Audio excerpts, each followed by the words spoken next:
inteligência artificial, cara. Eu tava conversando com o Miguel Nicoleles. Ok. Ele disse que...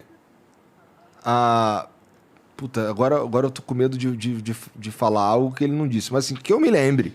Ele disse que pô, não é possível que a inteligência artificial adquira consciência. O Nicoleles, ele é um crítico a isso, né? Sim. Que não tem como a gente passar a consciência do ser humano para a máquina, né? E assim, uma máquina que adquira consciência é o único motivo pra gente temer a evolução da inteligência artificial. Pelo menos do jeito que... Pelo menos assim, eu acho. Você concorda? Você acha que não tem como isso daí adquirir consciência e virar Skynet, Exterminador do Futuro? Então, assim, isso é um tema até, assim, que pra mim, nos últimos anos, tem sido... E é uma das perguntas assim, que todo mundo faz. Porque é muito assustador isso. É muito assustador, sim. Né? Até recentemente teve o caso da Google, né? Do cara lá falando da Google. É quente isso aí, Roberta? É de verdade? O cara, assim, ele realmente falou, mas, assim, eu até tenho amigos na Google e tal, que, assim, não é só uma inteligência muito boa, mas não tem consciência. É o que o Google diria mesmo se fosse verdade. Esse cara aí é o Bob Lazar, cara, da inteligência artificial agora, entendeu? Tá. Agora você sabe quem é o Bob Lazar. É o mesmo cara do Google, só que exatamente.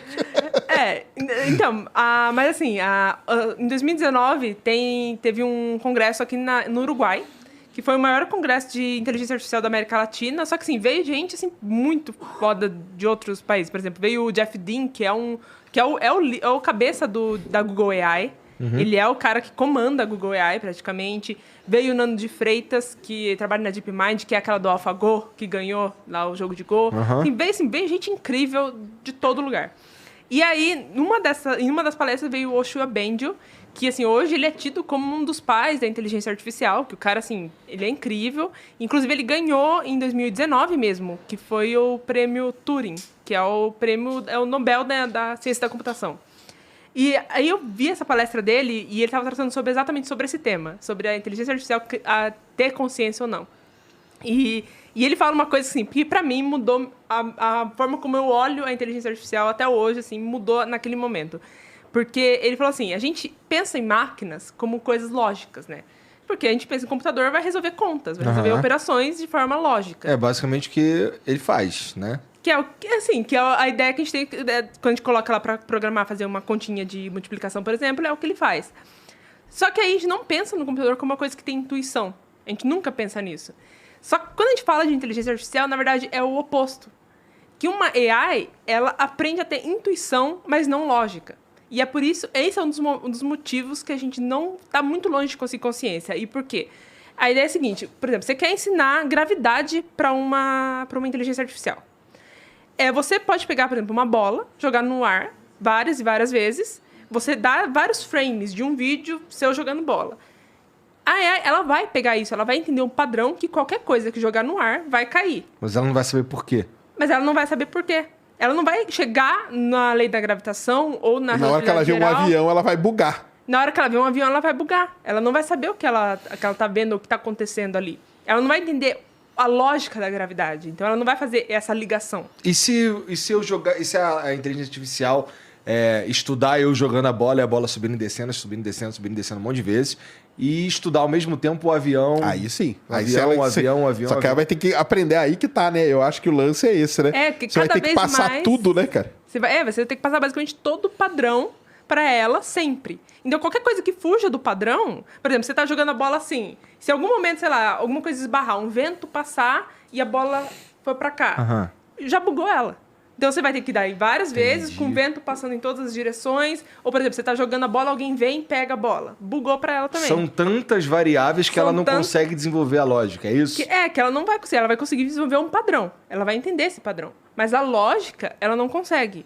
E é por isso, assim, pelo menos com a forma que a gente tem a inteligência artificial hoje, que a gente chama de machine learning, que é o aprendizado de máquina, porque essa é a forma, pelo menos, que até agora deu mais certo, pelo menos nessa forma a gente não consegue fazer essa associação ainda.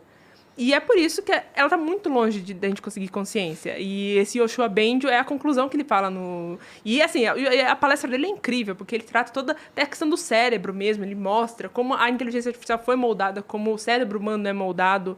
Isso é incrível.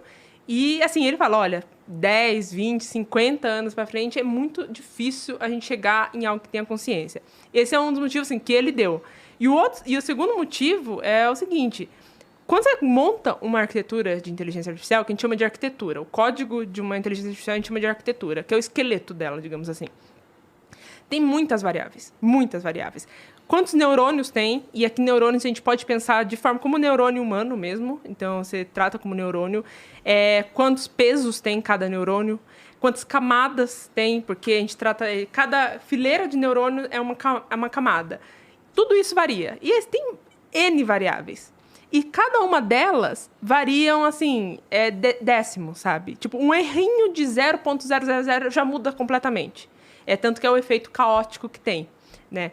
E você imagina assim, então tudo isso basicamente ela vai encontrar na base do chute. É basicamente o chute. Por exemplo, a função que está dentro do neurônio, a gente não sabe qual função matemática explica o nosso neurônio. O neurônio que está no nosso cérebro, a gente não sabe. A gente simplesmente chutou uma função ali que a gente acha que deve ser isso, e aí tem argumentos matemáticos para ser aquilo, mas é um chute.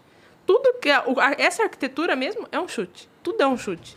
E, assim, tantas possibilidades, tantas funções que são possíveis, que, assim, a gente acertar tudo, a função por exemplo, supondo que a consciência tenha uma função no chute, é muito improvável. Muito improvável. A gente só vai conseguir ter quando a gente realmente souber o que é a consciência e souber matematicamente explicar a consciência, porque a gente está muito longe de conseguir também. Então, assim, são os dois motivos, assim, dos dois grandes motivos que a gente está muito longe de uma AI adquirir consciência. E, assim, acho que grande parte é os próprios pesquisadores falarem que é uma caixa preta, né? Falar, a gente não sabe o que acontece lá dentro. A gente sabe, a gente tem, assim, você tem livros explicando o que acontece lá dentro. É pura matemática, álgebra linear, é isso que está acontecendo dentro da arquitetura. É operação de álgebra linear. Entendi. Bom, então a ideia de que, por exemplo, nem o engenheiro do YouTube sabe como funciona o algoritmo do YouTube. Talvez ele saiba. Ele sabe como... Assim, talvez ele não tenha controle, porque são milhões ou bilhões de parâmetros. Tá, controle já é outra coisa, mas entender mais ou menos qual que é. Sim, ele entende. Tanto que o próprio YouTube tem um artigo mostrando a arquitetura do YouTube. Como, por exemplo, como se o vídeo vai ter... Qual posição o seu vídeo vai estar quando alguém abre o YouTube. Tem aquelas recomendações. Cada posição foi uma AI que escolheu e a gente sabe como aquela AI escolheu. Tem as características de como que isso depende tanto do usuário quanto da pessoa que está criando o YouTube. E aí a AI ela vai seguir uma forma matemática que vai definir se a sua thumbnail vai estar aqui, vai estar aqui, vai estar aqui. Tudo basicamente é definido pelo algoritmo, que o engenheiro do YouTube sabe, que ele já publicou até um artigo descrevendo, mas ele só não tem controle, assim, dos pesos, até porque isso varia de usuário para usuário. Então... Caralho, interessante. Interessante e eu não sei, dá uma certa paz. Sério? Você não ia querer um robozinho. Assim, se for rolar Skynet, eu já vou estar morto, minhas filhas já vão estar mortas, já vai estar todo mundo, né? Não vai ter esse problema aí, pelo menos. Tá bem longe da gente. Mas eu tava até falando para o Roberto que semana passada o Elon Musk teve o AI, né? Que é o congresso lá do Elon Musk, ele apresentou o Tesla Bot. O Tesla Bot é um robozão lá, cara. Robozão que usa a mesma tecnologia do carro, do Tesla. E aí ele tá aqui, ó. Fala assim, pega aí o copo de vidro. E pelo reconhecimento de padrão, ele sabe que isso aqui é vidro. Ele vai lá e pega o vidro e leva embora. Agora pega o que é lata. Ele vem cá, pega a lata e leva embora. Nesse ponto, aí, qual que é vamos defender, né? Vou fazer o advogado do Elon Musk aqui. O que o pessoal defende? Imagina que você trabalha numa empresa, num escritório, que tem um monte de atividade repetitiva para fazer. Você não precisa pôr o ser humano para fazer aquilo. Então você pode pôr o robô, entendeu? Passa em todas as mesas e pega todos os copinhos de café que os caras deixaram. Não precisa ser um ser humano para fazer isso. Você põe um robô, o robô vai passando, pegando tudo e joga fora, queima, faz o que quiser, entendeu? Então eles estão defendendo para usar. Parece muito útil. Parece muito útil, né? Então... Mas vai fuder com o emprego do monte de gente. Vai fuder com o emprego. Porra. Mas parece Esse útil. argumento parece o argumento mais besta que tem para você impedir a tecnologia de avançar. Porque Bom, o ser humano é altamente adaptável, né? Então, Mas aí a defesa contra isso aí não é que vai acabar com um monte de emprego, é que o ser humano vai estar nos empregos aonde a consciência, você precisa dela. Sim. Você não precisa mais hoje, cara, fazer o que a gente fazia há 300 anos atrás, que era 300 pessoas numa empresa, todo mundo fazendo isso, apertando parafuso. Tem até o filme do Charlie Chaplin lá, que o cara vai para casa assim. Cara, se é só fazer isso, tanto que as empresas de carro é o quê? É tudo robô que monta o carro. Porque o ser humano vai para outra atividade, que precisa usar a cabeça que o robô não tem, né? Então essa que é a... E tem algumas atividades que era melhor que não fosse ser humano mesmo. Por exemplo, dirigir.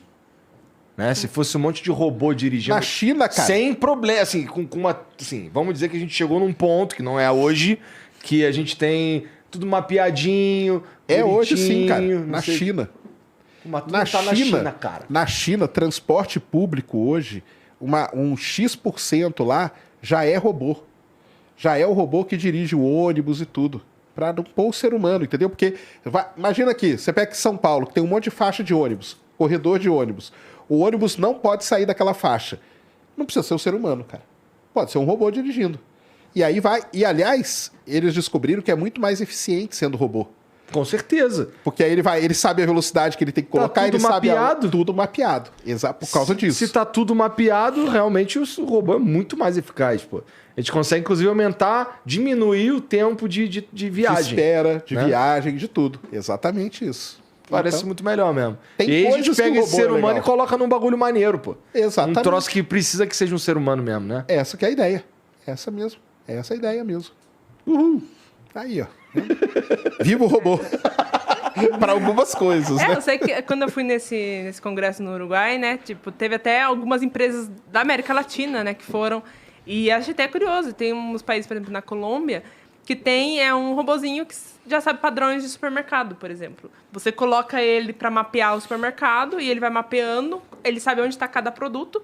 Então, ele consegue, por exemplo, conforme ele vai andando, ele sabe onde está faltando produto, por exemplo, ou se a data de validade está chegando perto de expirar ou não. Ele consegue, inclusive, fazer trocas. Ele vai lá, busca o produto que está faltando e coloca... A Amazon, né? O centro de distribuição de Amazon, exemplo, já faz isso. dessas grandes empresas que tem aqui no interior de São Paulo, esse grande atacadista e tudo. Quando você compra, né, cara? Você compra lá no site X lá, 3 camisetas, 2 pastas de dente. Quando cai o pedido lá, é o robozinho que vai, pega, pum, pá, monta a caixinha e vai embora. Porra nenhuma. Claro que é, cara. Isso aí tem vídeo dos caras filmando dentro. Ué. Sério? Ué. Não é o ser humano que vai lá, pô, qual que é a caixa aqui? Qual que é mesmo, cara? Pasta de dente. Eles estão rindo de rir. Pô, Monster, qual que ele quer? Ah, ele quer esse verde, cara. Ih, cara, o verde tá lá em cima. Cara, o robô já foi, já pegou. Ué. Caralho, é tudo maneiro. automatizado. Esses grandes centros de distribuição e tudo, hoje é tudo automatizado, cara. Deve ser maneiro ver isso funcionando, né? Cara, eu trabalhei dentro da Petrobras um tempo e tem um local lá que é a base de dados da Petrobras. Isso faz tempo pra caramba já. Você chegava lá e tinha que pedir tal dado para ser analisado. Eu chegava num computadorzinho aqui e digitava. E eu via o robozinho que ia lá para pegar a fita, porque era fita digital, analógica. Eu vi o robozinho indo, ele pegava, trazia, perfeito. Ninguém punha a mão naquilo lá, nem podia pôr. Então isso aí já faz tempo que essas coisas super automáticas, cara, é isso que a gente falou. Você não precisa pôr o ser humano para fazer esse trabalho. Puto trabalho foda. Imagina pôr o cara para andar dentro daqueles galpões. Imagina o ser humano arrombado do jeito que é. Vamos lá. Eu vou comprar aqui uma camisa e uma pasta de dente. Aí o robô, ele sabe que aqui é a camisa, mas alguém colocou um peru de borracha. Tá ligado? Tô ligado. Porra, ia ser interessante, né? Imagina. O Rice manja dessa porra, né, Rice? Minha mãe. Não sei o que é pior. Porque meu trabalho é no sexy shop. Entendi. É verdade, ela vai explicar mesmo. Pô, mas é que assim, bom, no caso de pegar uma parada e colocar ali, na verdade isso parece uma tarefa simples mesmo a partir do momento que os lugares certos estão abastecidos com as coisas certas. Não, mas é que a Roberta falou, a inteligência artificial... Essa que ela falou é muito mais avançada do que isso, né? Muito mais. É porque mas todas elas têm um ponto em comum, eu acho, que é reconhecimento de padrão. Sim. Elas funcionam com padrão, cara. Tem que ter um padrão. Existe alguma... vamos lá. Eu imagino que a inteligência artificial está em várias áreas da nossa vida. Sim. Né? Hoje eu acho que assim, eu até ouso dizer que a gente não consegue mais viver sem inteligência artificial. Ela já dominou a nossa vida. Porque, por exemplo, uma discussão que tem, é uma discussão da ética em AI. Quantos dos seus gostos hoje em dia não foi uma AI que decidiu para você? Porque, por exemplo, quando você abre o YouTube, aquelas recomendações é uma IA que aprendeu os seus gostos e ela recomendou coisas que acha que você vai gostar. Então, se você clicou numa banda que você conheceu no YouTube que foi recomendada por uma IA, e você virou fã daquela banda, o seu gosto foi manipulado por uma inteligência artificial. Isso para todas as redes sociais, não só o YouTube. Pro Spotify é assim, pro Twitter é assim, pro Instagram é assim, tudo é assim. Então, quanto do que você é hoje, assim, do que você gosta hoje, não foi definido por uma inteligência artificial.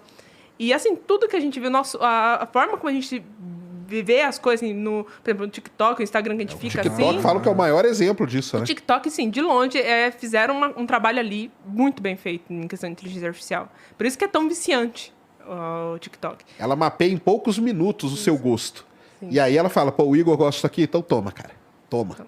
E aí você não sai.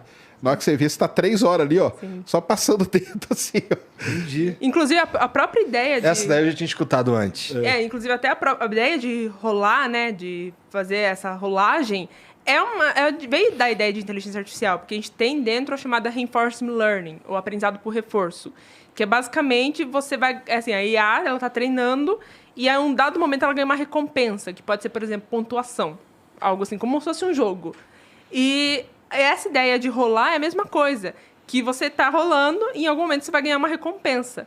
Então, o seu cérebro assume que na hora que você continua rolando, em algum momento você vai ganhar outra recompensa.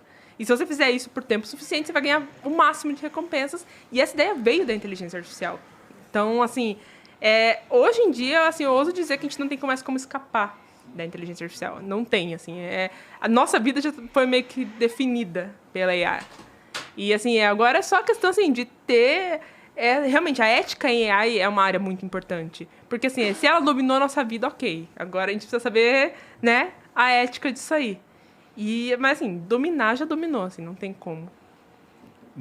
Será que a gente vai virar os gordinhos do Wall-E? Então... inclusive, no Wall-E tem uma certa, assim, crítica, porque eu tava até escrevendo um roteiro recentemente... que era sobre direitos de robôs, praticamente. E uma do tema do vídeo era realmente tratar essa questão do emprego, né, da IA e tal. E eu cheguei em alguns... Por exemplo, nos Estados Unidos, durante, acho que o governo do Obama, se não me engano, eles fizeram uma pauta, assim, o governo fez para tratar o assunto da inteligência artificial e na questão de emprego. E aí eles tratam... E lá eles trazem uma nova ideia que não é pessoa desempregada, é pessoa que não é empregável. E isso é porque a inteligência artificial vai chegar a um ponto que talvez as pessoas não sejam empregáveis, que é o que trata o filme Wall-E. Que as pessoas ali, os robôs fazem tudo para elas e elas estão ali só vivendo de boas na vida delas porque elas não são empregáveis. É mais ou menos o que a gente estava falando. Mas aí, será que não vai surgir um outro tipo de emprego que a gente nem sabe? Exato.